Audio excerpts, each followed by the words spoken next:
welcome everyone. We'll get started now. My name is Rebecca Slayton. I'm the director of the Judith Reppy Institute for Peace and Conflict Studies. I'm an associate professor in the Department of Science and Technology Studies. I want to start with a brief land acknowledgement. Cornell University is located on the traditional homelands of the Gayakono, the Cayuga Nation. The Gayakono are members of the Haudenosaunee Confederacy, an alliance of 6 sovereign nations with a historic and contemporary presence on this land.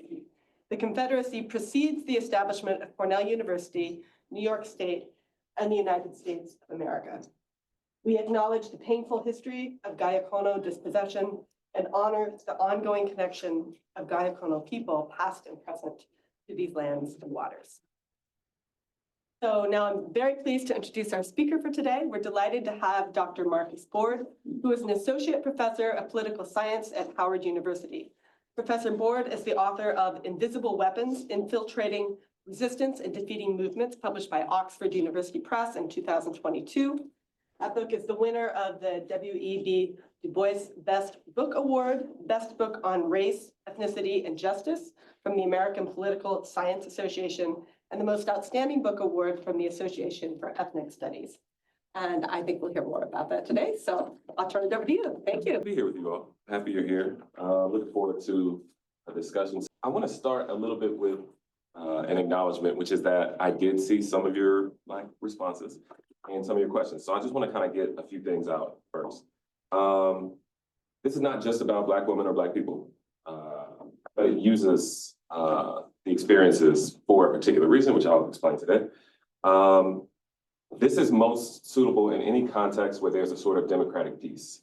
So, if you took, say, for example, the 2024 presidential election, and you saw in terms of a particular foreign policy that everybody cares about, that both parties are pretty similar, it's kind of like that, right? You can say, well, we don't like the Republicans and the conservatives or Trump because they're so sloppy and messy, but if you clean up war, it's still war. And so how do you deal with that in a context where you're told this is an appropriate way to deal with this, even if you don't get anywhere? And third, this is a foundation. It's opening space for future research. So I saw a lot of folks wanting to know about longitudinal attitudes. Hey, I love you. Hi. I am me. I saw folks asking questions about longitudinal analyses of non-events and how are we gonna, what does this impact long-term? That's an area of study. I saw people asking about analyzing attempts to produce political transformation, which a lot of this is about. It's how do you actually change people's minds? I'm tired of having the same conversations. It's exhausting. We have answers. They're not profitable. When are we going to get to them? Or evaluating, as the last comment said, and I swear it's in my notes, evaluating the US versus international contexts and their relationships, right? One of the texts that really informs this, Bernard Harcourt, was on my dissertation committee, a good friend of mine. And he writes about soft versus hard revolution, which is in the text for those who didn't read it. And it basically is saying, if you're, kind of like Arab Spring context, if you're in a situation with a dictator, this does not apply. Not necessarily. It's not a soft line in between, what's acceptable and what's not. It's pretty clear that this thing is happening. You kind of pick a side. But there are nuances to be had. So that's kind of what I'm talking about. Okay. 42 minutes. All right. So, as you all are in school for, it seems, or in this institute, you understand that we're in a crisis. US democracy is in a crisis. And particularly, we mostly agree that polarization is kind of correlated with that crisis, that fascism is at least correlated. Correlation is not causation for the white folks in the USA. And my work is asking us to think more deeply about how democracy erodes in hopes that by better understanding the problem itself, then we can better fashion solutions that work for more people. So in this sense, my work is both theoretical and empirical, although I'll spend more time on the theory today and we can talk about the data. There are slides that we may never get to. But asking how our political ideas are simply incompatible. So in theory, we're saying democracy and fascism are incompatible. And I know a lot of marginalized communities that would be like, it seems to have been happening for a long time. So in a weird way, the alt-right is making a case that is historical to say that, no, we've had fascism for some and democracy for others for a very long time. Why not keep doing that? And I think some of us are asking for that indirectly, and I want to bring that to the light. But our political ideas can be incompatible, but also our relationships between people affect these incompatibilities. So how we know each other, how we communicate with each other, how we argue, how we disagree, that matters. And I want to kind of pull that to the forefront. So a lot of people have tried to answer these questions, and I think we have a school of thought problem in academia and in the broader just public. I'm coming at it from a particular school of thought of radical Black feminist theories of power, right? It's an understanding not that you have to be a Black woman to be a Black feminist, but that there's a political history here. A way, Bell Hooks talks about the margin to the center, and how if you live at the margins and you have to go to the center in order to live and exist and then go back, you're going to have a particular understanding that's a little bit more broad potentially. And so we might tap in there to figure out what's happening. So that's how we get the language of intersectionality, right? It's because somebody was like, no, there's more happening here than we are grasping. There are a few other contingent examples that I don't remember. I'll remember them later. But like we get this language. Identity politics, Combahee River Collective created that. It wasn't this demographic thing that we love to do. Combahee River Collective basically is saying, we are Black, lesbian, socialist, and we don't need to hide our ideas in order to fit into some broader general narrative about what it means to be free. Like we should be able to say what we want, you say what you want, we all say what we want, we test it, we challenge it, we criticize it, and then we figure out what works for everyone. And there's a basic idea that if the least of us is free, those who are most marginalized, those who are being targeted, then if the targeting doesn't work there, then it won't work elsewhere. And we have pretty clear examples about how fascism starts in a training ground and then gets exported. It's one of the US's biggest exports, is war. So among the people who are trying to answer these questions about democracy and fascism are scholars from the American Political Science Association, who in 2023 put together a presidential task force for the first time in 50 years, actually, because fascism went mainstream. And they collaborated with a group called Protect Democracy. It's a nonpartisan group. And the goal was to, a whole bunch of brilliant scholars, I was included, who, I'm gonna laugh, so y'all do you. I'm having a good time. But each of us wrote according to what we might consider a reasonable solution to polarization and fascism. And the way I would frame their idea is kind of like Rodney King, can't we all just get along? And I like getting along, you like getting along, we all like getting along. But in the end, I kind of disagreed because they misunderstood the problem. So like Rodney King, he was, if you don't know, he was publicly responding to the LA riots after the LAPD officers were filmed kind of beating the shit out of him. And then got acquitted for that. And he said, can't we all just get along? He meant to like stop rioting. And I disagreed with Rodney then, and I do now. I agreed with the other king, Martin Luther, who said he believes that the riot is the language of the unheard. And like Martin King, when dealing with fascism, I'm also asking, he said, a riot is the language of the unheard. What has America failed to hear? And so that's the question that I want to know is, these scholars, they're trying to prove that mutual tolerance, which is at the grassroots level, just like, can we just get in this room and all get along with each other? And institutional forbearance, which is the idea of getting along at the institutional level, essentially saying institutions shouldn't be exerting the full force of their power, which anybody who studies bureaucracy knows doesn't happen. That this will stop violence and therefore polarization and therefore protect democracy. But I think those answers don't ask what America has failed to hear. They're missing a big conversation. And so, in asking that question, what has America failed to hear? My answer starts with the canary. So you're gonna roll with me with this analogy. In US coal mines, canaries, they have super sensitive lungs, and they warn the miners of invisible threats in the air, right? If the air is messed up, the canary stops chirping, you can stay if you want, but that'd be a weird flex. It would just be an interesting decision for you. But if you fail to hear the silence of the canary, then you do so at your own risk. And so the metaphor is often used to explain the role that Black people play in US democracy. And so I think about, I'm taking this now, I'm gonna stretch it as far as I can. I think about a lot of the research we do as observational. We will talk about all of the myriad ways that racism is disproportionately affecting people, white supremacy, patriarchy is disproportionately affecting people, classism, right? And we can say like, look, it's here, it's here, it's here, it's here. And in that sense, I think it's like trying to find the air that's hurting the canary, but it's not really the air, like you can kind of see it, somebody's attacking it.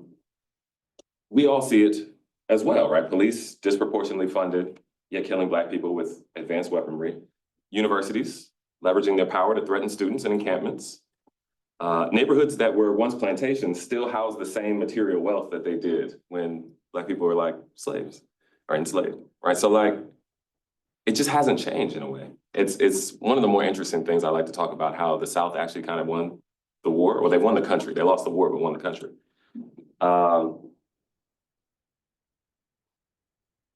But I want to kind of go a step further, and beyond just the air is killing us, I want to get us out of the cave, right? There is no safe way to work in a coal mine, and we need to get out of that. And so by studying Black politics, I think we have a way to understand not only why people are suffering and dying, which includes, you know, their own choice, whether to get out of the cave or not. It's for some folks, unless you're in the cage. But I also want to understand how those decisions are being made. So this is about decision making, and that gets to systemic power.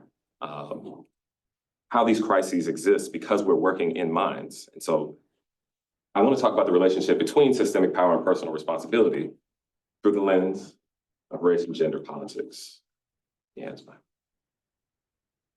So as I said at the outset, by better understanding the problem, my work is trying to fashion better solutions that work for more people, right? So if our solution to fascism further empowers the alt-right, which the idea of mutual toleration does, and saying, hey, we just gotta stop arguing. It's like, no, I would like to argue with them.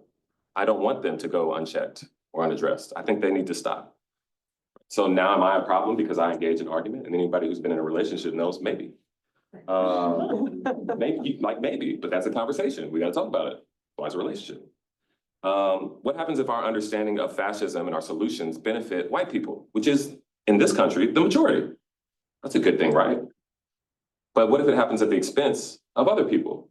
Do we say, okay, we'll deal with that later? Or can we figure out a solution that actually helps everyone? That's the challenge that we're facing. How about internationally? Like, at what point does what happens here affect what's happening on the other side of the world? Or even next door? Like, these are the questions I'm interested in. And academia doesn't do a great job of encouraging us to try and ask them, but I don't care. But that's what I mean when I say my work is both theoretical and empirical, is that I'm dealing with both politics and people, and both are in crisis. And so I want to establish some language, some key terms that I'm going to be kind of explaining throughout this. And to be clear, I'm not trying to like convince you of anything. I'm trying to explain what I was saying. And then if you get it, you get it. And that's it, right? This isn't a, I don't know, I'm not like a dictator.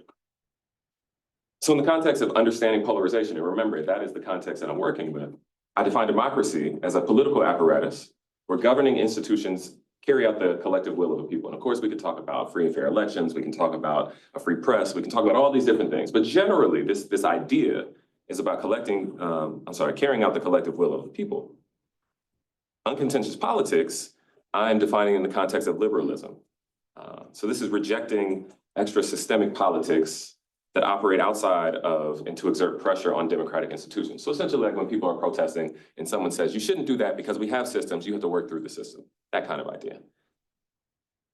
These are disruptive acts, and as I'll show in the presentation, this liberal idea of uncontentious politics, you know, the non-confrontational people, are about policing grassroots communities. And that's okay, right? In theory. It's okay in theory to say, hey, I actually think this isn't okay.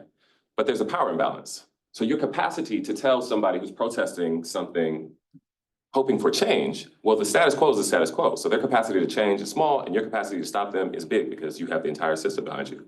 But if you try and tell the system, hey, stop doing mass incarceration, in maternal mortality, right? Like figure out a way to be accountable for these problems and mistakes. You don't have the same power, right? So, you know, if we want to call it bullying, I didn't say it, but you could. It's a failure to recognize the scope of the problems in your relationship to them, right? We don't want to do a race to innocence thing. We want to actually acknowledge our roles and responsibilities here. DuBois talks about this in Black Reconstruction. He says the way to end slavery is not to just end the institution. Definitely end the institution, for sure. 100% do that. But you have to then fix the institutions that made this thing possible. And if you don't, then Jim Crow, all of these problems that end up happening, they just pick back up, right? If you mass incarceration, if you took everybody out of jail, you exonerated every single person in prison right now, states, federal, all across the board, they'll just fill them back up. So like, there's a deeper question here, and I think I've done good enough to point that out. Fascism, I define through these definitions of differentiating between democracy and uncontentious politics, and in the work of invisible weapons. So it's a crisis we're all facing today, but some of us have been facing this crisis for as long as the country's existed. And across a number of dimensions, race, gender, class. And I think what this presentation is trying to accomplish is to explain my invisible weapons framework as a means by which we can more accurately define the problems that are at the center of an eroding democracy. Like, how do we figure out why Medicaid recipients are like struggling at a state level?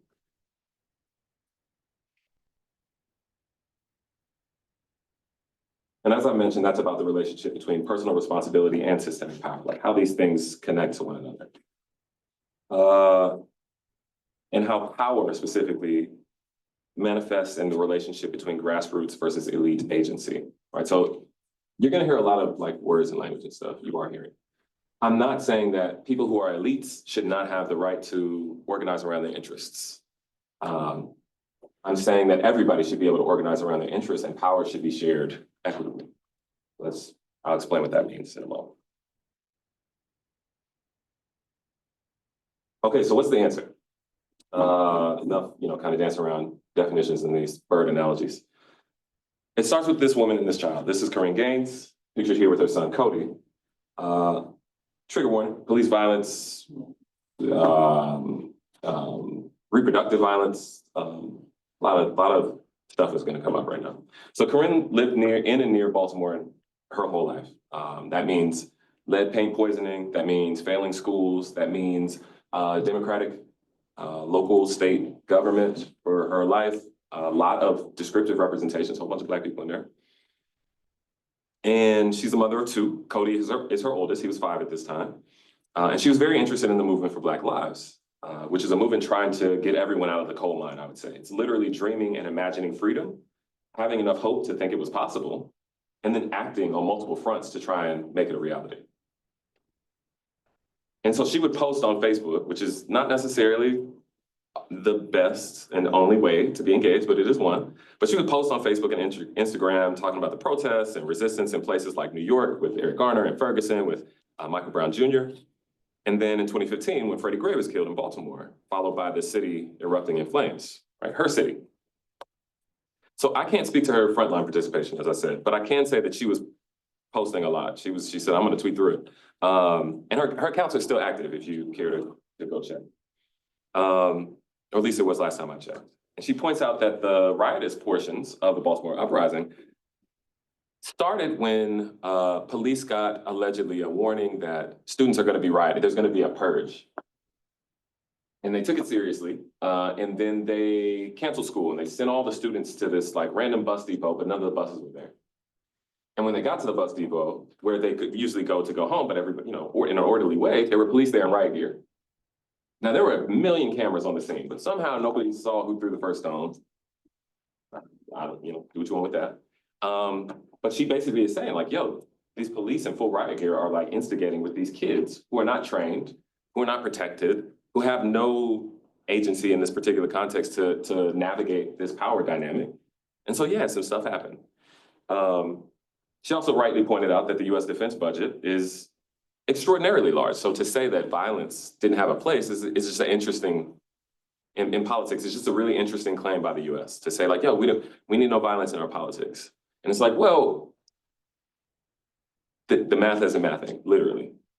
And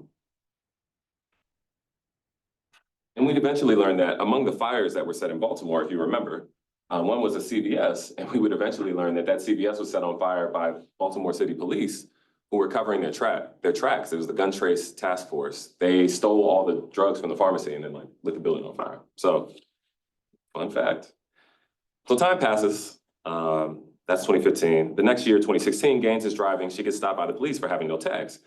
And she survives this stop, but not without consequence. So Gaines is a part of a group of people who call themselves sovereign citizens. And they work around the laws and courts. Essentially, they're against social contract theory and saying they're not interested in or invested in the system any longer. Now, if you have a reaction like I have to that view, just hold it right here and just like sit with it for a bit. Because I also am like, girl, what? Like, that's different. But hold it, right? I'm gonna see my little fist. So throughout the stop, she's explaining this to the two officers. And we know this because she records the entire situation, except it stops when they force her out of the car and take her to jail. I think it's relevant to note that she was listed as 5'2", 137 pounds. Just keep that. She tries to file a complaint upon her release for excessive force, saying that she suffered a miscarriage of twins while she was in their custody as a result of this treatment. And ultimately, she's unable to file these claims, right? And this can kind of get us back to this conversation of who gets to tell whom that they're making mistakes or that they need to do better, right? So she couldn't file her claim, but she was expected in a court. She says that she, her family says she never got the paperwork, right? But that's, we don't know, speculation, right? But they were able to maintain her kind of, their thumb on her, but she wasn't able to kind of push up, right? And remember this thing. And she doesn't know, right? So the judge issues a warrant on August 1st, 2016, and the authorities go out to deliver that warrant. So the warrant officers go to Gaines' house to serve her. Now, mind you, it's not a search warrant. But the police go to the management company and they're like, cool, we'll let you in because they're cops. Of course. Serve and protect. They open the door, they see her in her house with her partner and her two kids. She picks up a gun, shotgun, and tells them to leave. That leads to a 6-hour standoff. And Gaines says she stays in her home. SWAT and her family are called to talk her down. Her partner and her youngest child leave. She is staying there with Cody, who, just for your own goodwill, does survive. So to whatever extent that, is hurting you, Cody is gonna make it. And we know a lot about what happens because she's live streaming on her IG. And 6 hours into the standoff, however, it stops. They cut off the stream. The police use what's called an officer's portal to cut it off. So shout out to Facebook. She's holding Cody and the rest of this we know from the officer's report. He writes that she stepped around the corner and gained a tactical advantage. He says he feared for his life. I had $1. And so he fires a shot at the two. He misses. She shoots one shot. She misses. He fires again and kills her. The shells from that shot go through her and hit Cody, right? So it's his cheek and his arm, I think. And so he, her body is his shield. And, that's how that happened. So remember this thing, right? And how we were like, that's weird. That's not, that doesn't make any sense. You would never, or better yet, the one I love, oh, that's not realistic. You gotta be pragmatic, right? I love that. I'm like, okay, tell me pragmatically tell me what we won. Tell me what we've succeeded at. Because my question is, how do we save the next Corinne Gaines? It's a very simple question. Is it body cameras? Well, in this case, they were supposed to be wearing them. They just didn't. They had the money. Shout out to the budgets. They just didn't. Okay.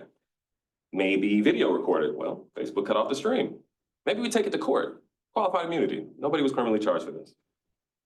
Campaign and educate people. I love that one. My students say it a lot. Like, you gotta be educated. And I'm like, what does that mean? Like, go to them and be like, read this book, and then you got it. Say her name exists, right? Moving for Black Lives exists. Maybe we need to just vote more. My very favorite. And Baltimore, like I said, is a Democratic Party in a city largely democratically run. Mayor is Black, state's attorney and the police chief were Black. Obama was the president. Don't forget that the Movement for Black Lives started to be the president. And so when I talk about invisible weapons of domination, I'm not talking about the obvious forms of domination. We know that. We know that there are direct ways that people are being hurt. But there's something underneath it that I want to get at. And that thing underneath is actually affecting the way that we talk to each other or understand each other or even navigate politics broadly. I'm not talking about the Movement for Black Lives. I'm not talking about the Say Her Name campaign that seeks to raise up the Corinne Gaines or the Breonna Taylors or Sandra Bland's or other Black women who are killed at the hands of police. That is valid and it is a foundation of this, but that's not what I'm talking about. When I talk about invisible weapons of domination, I'm talking about how amidst the largest movement in history, mass global movement, that the people who said, I support this thing, still have a gender problem. They still have a class problem. They have a respectability politics problem, which in and of itself is kind of a race problem. And the underlying theme of it all, to my eye, is an anti-radicalism problem. So radical politics are deemed so inflammatory and toxic. Remember how you felt? They're so toxic that they can't see to the person that's holding them. So Gaines is seen as unqualified from the same support that she showed all these people. She's immediately sentenced to death. Her 5-year-old child is shot after she experiences a miscarriage, and hardly anyone participating in a global social movement stopped to acknowledge her, right? Now, what I just said sounds like I'm about to, punch down, and I'm not. Right? We have to understand that people are their agency is being shaped by a bigger system, and our ability to navigate that is going to reflect how we determine solutions. Right? Because if we're just saying, hey, y'all should have you didn't really mean it, you weren't really down, that doesn't actually give us a theory of change. It doesn't account for what's happening to people when they make these political choices. The oxygen cage, yeah. I found some good pictures, y'all. This was intense. So everything we need to explain the failures of US democracy and the rise of fascism exists in this story. Not only because of the way Gaines was failed in her life by lead paint poisoning and failing schools and job insecurity, but also in her death that's unwept and unsung by people who just a year earlier showed up in Baltimore for Freddie Gray Jr. Now, if you're wondering why these things keep happening, good. Like, I also want to know why we keep losing canaries. But it's not canaries. This is a person. These are people. And I want to get out of these minds. And to do this, I look from the perspective of the canary, not just Black people, but Asian, Latinx, and women's politics. What are the experiences of marginalized groups teaching us about why we are all in the minds? Why do the people most primed to embrace radicalism instead embrace anti-radical politics, the same ones that are torturing and killing them? That is a case that is fascinating, that really can teach us a lot about how strong repression can be. How do you get the person who's affected by it doing this, right? Carter G. Woodson, who's the father of Black history, wrote The Miseducation of the Negro in like 1933. And he said, when you control a man's thinking, you don't have to, he'll find his proper place and he'll stay in it, right? You don't have to tell him go to the back door. Like, he'll go there on his own. And if there isn't a back door, he'll make one. Because the very nature of his ideas mean he has to create something to get out of, right? So there's this idea that's been around for a long time that we need some institutional change. And, Gramsci also talks about this, he was Italian. He talks about cultural hegemony, that you can't just dominate people with force. You also need to get their idea of what's normal, what's natural. How do I think, oh no, that's just not real? Or can we create spaces where imagination and creativity and new ideas are allowed to thrive? Hope is fake. It's not real. It's an idea of a future that does not exist. So when you're being pragmatic, maybe you're being hopeless too. And we should talk about it, or at least have space to. And this is how I get to the invisible weapons framework. I'll skip all that. Then I get back to my definitions of democracy and fascism. So let's do that now. So democracy and fascism are not failures of personal responsibility. There's a Kwame Ture quote, and if you don't know who that is, he formerly Stokely Carmichael and Charles Hamilton. This was the other example I was trying to think of. They wrote a book called Black Power, and they gave us the language of systemic racism. Like, that's where it came from, right? Ways to see through, right? Margins to center. If you can kind of see through, you can cut through, in a way. Ture once said, quote, if a white man wants to lynch me, that's his problem. If he's got the power to lynch me, that's my problem. Racism is not a question of attitude, it's a question of power. right? So remember again, fascism is not a new problem for large swaths of oppressed people, yet it's gone mainstream. And the cutting edge of the problem at the deepest roots are in marginalized communities, not because of their personal failures to vote blue or go to school or be ambitious, shout out to the crypto bros. It's because there are global political systems aimed at marginalizing them. Think about that. Entire systems are weaponized against people. So if you can stop the system from marginalizing people, to my mind, then you can save democracy from fascism. I see a through line. You may not, we'll talk about it. So this is from the book, Figure 1.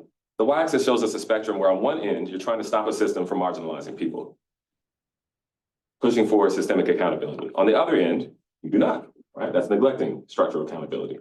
This isn't just a moral problem, it's a political problem. And this, like the DuBois Black Reconstruction example, you need structural accountability, or else this thing will just continue to reproduce itself.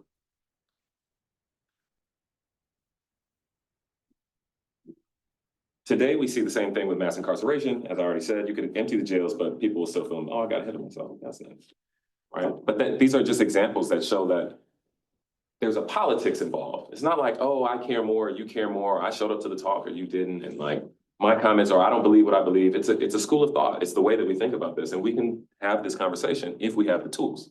This is one of the tools.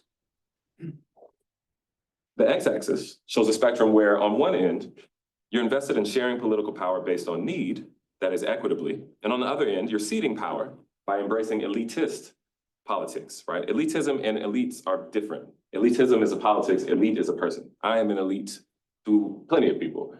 I am not an elitist. You see the difference? I don't believe in that. I don't believe in exploiting people for the gain of anyone. But elitism is about exploiting everyday people. Remember what Kwame Ture said, right? It's politics that give way to power. It's the politics that hurt people. It doesn't have to be intent. And so combining the two, you see that democracy and fascism have concrete manifestations, but they're also a series of ongoing politics and directions that shape our society. These are big ideas that says that democracy isn't just a series of institutions or practices, but it's actually the way that we engage in politics themselves. The way that we talk to each other and deal with one another actually is political and shapes what we create, right? And so, last few slides. I'm doing great. Love it. I'll take some water. While I wait, I just want you to know that this is a cuckoo egg, and I was really proud of this one. Because it's going to be born, and it's going to kick all the other eggs out, and then it seemed relevant. Okay, so we have this framework now that allows us to interpret and break down grassroots politics and that accounts for their agency while also acknowledging systemic and structural problems or the framework through which their agency is being mediated. Word salad. We have a framework that tells us how our decisions are affected by the broader system that we live in. What I call radicalizing politics includes the so-called weapons of the weak, right? So it's not saying, and this is the clarity point that I from what I heard in the conversation. I'm not saying that you're radical and you're not. That's not what's happening. I'm not saying that you need to show up and be on the front line. You got to protest harder or anything like that. I'm saying that our understanding of what counts as politics needs to be much more expansive. All right, so this idea, the weapons of the weak, is that the example Robin Kelly gives in the 96 citation in, was it Race Rebels or Freedom Dreams? Read them both, they're great. He talks about a McDonald's worker, I think it's Race Rebels. Yeah. We're disciplined very strongly. He talks about this McDonald's worker who hates their job. Shocking, I know. They're like, I'm underpaid, my boss is a jerk. I have all these rules, I just be on my feet all the time. Like, I'm going to, for lack of a better way to put it, I'm gonna fuck this up.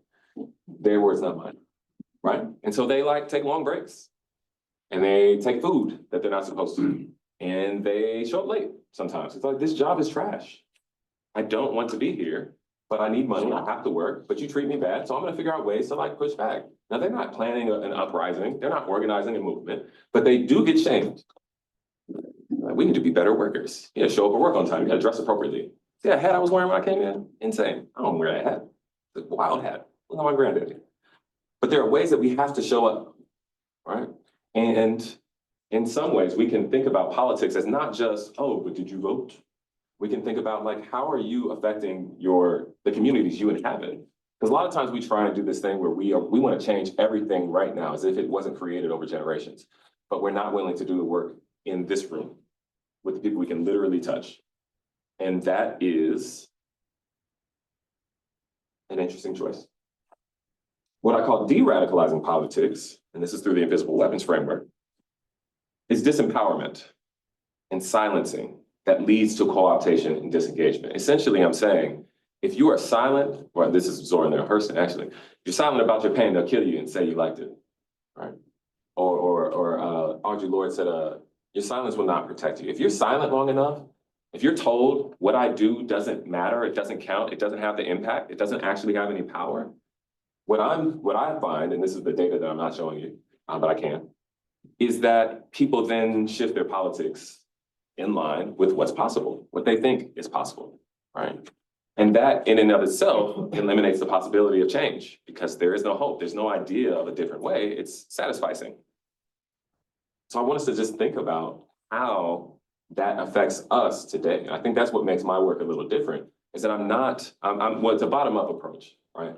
But I'm also not trying to avoid the reality that people are responsible for their choices. Right? You do have agency, right? I can understand why allegedly all these Black men are gonna vote for Trump, which is like not a thing, not really. But I can understand how they're saying, listen, my thought process is my job isn't giving me enough money. I can't pay for things that I used to be able to pay for. And like my life doesn't look as good. And the people who I'm closest to, which might be, if you're a working class, might be these like vicious business owners, they do better and my life is better when they do better. So like, and our community institutions have been taken apart. So like, what do you want from me? You want me to like be beholden to people who I don't know on Twitter? That's weird. I just got a smartphone last year. Like, what are we talking about? Right? That makes sense. I don't think it's necessarily a great long-term strategy, but I don't blame them for the failure of the United States to civically educate citizens. Right? Like, where are we just getting talking points, or are we going to actually have a conversation? So that's kind of what I want to get at here. Our last two slides, y'all. We're doing great. Good eye contact. It's important. So these are some of the cases that I go through in the book. Of course, I sent you a lot, but I didn't send you the whole thing. But this is ways that you can use this framework to kind of break down the dynamic forms of political engagement. And the one I really want to talk about, if I only picked one, would be the top one. So in New York, I think it's 2014, Akai Gurley is walking down a stairwell at night in New York, and a police officer gets scared and shoots in the dark, kills him. Happened that fast, right? The officer who kills him is a guy named Peter Liang. He is a Chinese American, and he was a rookie police officer. So he's one of very few police officers who's ever charged for killing somebody in the line of duty. About 30 to 50,000 Chinese Americans specifically come out in protest. It's not going where you think it is. They come out and they say, Akai Gurley dying is a tragedy. The police have a problem with white supremacy, and it needs to be fixed. And this guy is being used as a scapegoat, and we don't stand for that. We don't think he should be carrying the weight of white supremacy, which makes sense. However, what may make different sense is their decision to say, we're gonna stand on this and like support his case. We're going to take responsibility if you, the system, lets this person off. Now the system lets cops off very consistently. But they say, no, we're gonna take personal responsibility for this thing. Right? They're stepping in the way of this system to say, no, the system's not responsible, we are. So when I talk about the invisible weapons framework, what I'm actually talking about is how power is given back to a system of domination. How do you get, you can only trickle down so much. It has to then revolve back up. It has to be a cycle somehow, or else, I don't know, you can't steal forever. All right. Somehow people are still granting that power back. And one of the ways they do that is by taking responsibility for failures that they are not in any way, shape, or form in control of. Now, did their word have an impact? I'm sure. I'm sure it did, but they chose that. All right. And I want a way to understand the dynamic nature of that decision. Now, on the flip side, there are Chinese Americans and a diverse group of Asian Americans who are like, nah, Black Lives Matter, put cops in jail, stop killing people, change the system. They do something that I thought, when we're talking about hope and possibility, they do something that I've never heard of, which is to write a letter to their elders, their community elders, as they're like, there's this particular cultural dynamic across the groups of folks who were participating. And we want to be able to communicate to them why we are taking the positions we're taking, respectfully and in a way that we think they could receive. They translate this letter into, I think, 18 different languages. An amazing act of solidarity in trying to create an intergenerational community. I think it's brilliant. And our ability to recognize what work they're doing, right? Because like they wanted Leanne to go to jail. I'm actually an abolitionist, so I was like, well, I don't love that, right? But we can talk about it. But that's not the point, right? They're trying to create possibility. They're trying to expand choice and think, hey, we can try and do this thing. And I think it's a brilliant way to try and kind of interpret the political world. But there's no perfect answers, and I wanna avoid the academic inclination to act like we somehow have like solved it, because if it's not a reality, then it's not solved. You can have all the great ideas in the world, right? I just had a faculty meeting.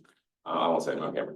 I don't say a lot in our faculty meetings because the work that I need to do happens before the meeting or after the meeting. It happens with the people. If it's in the moment and I'm like, oh, if you all just agree to this thing, then like that's bad politics, right? The work I have to do is with the people. And if I haven't talked to them, then that's on me. I don't have much to say. All right, let's wrap it up. So some of the conclusions, and these are ways to rethink our engagement with politics and the world, peace and conflict among them. Oppression depends not just on force, but also co-optation. People have to reinforce this thing. And if they don't, then it doesn't work. I challenge all of you, actually I don't, to go talk to an older Black person about Barack Obama and say something slick. Try it. Try it, right? They love it. Or anybody who's seen Avatar, right? And how Granny really loved, who was it, the queen of Ba Sing Se, the Earth Temple? No? Okay. All right, lost the room. Right, but it relies on people believing and buying into this thing for whatever reason. For whatever reason. You saying, oh, you only support Kamala Harris because she's a Black woman, is like, it's reductive. It doesn't necessarily change the stakes of the relationship. You understanding why somebody says that and maybe creating an opportunity to have that conversation about what's possible. Voting third party, right? If you're not in a swing state, trading votes across states from a swing state to a non-swing state, right? Figuring out ways to get your word out, but also to work with people. That is the only thing that works to my opinion. But we can talk about it. But it doesn't work if people don't believe it's possible. And that's what I mean by co-optation. Second thing is that organizers are creating pro-democracy spaces. So when we get rid of contentious politics, we're throwing the baby out with the bathwater. We're getting rid of the opportunity to improve democracy. When we say we want mutual toleration, we want you all to, don't boo vote, or, you can't just yell at people all the time, to quote my boy, Barry O, right? When you empty that space out or disempower that space, you're actually taking away from the possibility of these democratic politics from happening, I would say. So it's one way to think about it. Third thing, grassroots need political transformation and pluralism, right? So I think for me, and this is what a lot of my more recent work is doing, is talking about how the failure of polarization is not because people don't get along, it's because people don't have space to have their ideas. Right? If I don't have space, if I'm stuck in a narrow spot, I'm going to lash out. I'm gonna shove, we're gonna bump into each other in different ways. If we had space to think our ideas, then we may not have so much conflict. We might actually just talk to each other, or But right now, we've narrowed politics into two parties with two sets of politics, somehow believing that they're different fundamentally, which is fascinating. DuBois didn't think that in 1956. And that's very narrow. And once you narrow into that space, it's very hard to navigate politically. So we need to transform politics, but we also need to create the space for pluralism. And then lastly, institutions need systemic accountability practices. So without systemic accountability, as I've said repeatedly throughout, you're going to continue to have these problems, right? If it's not invisible weapons, it'll just be visible, right? But if you are committed to the idea of aspiring to a democratic politics, it can't be the floor, right? It has to be higher. You have to aim up from there as opposed to trying to get to this low level. And I think that's worthy of conversation.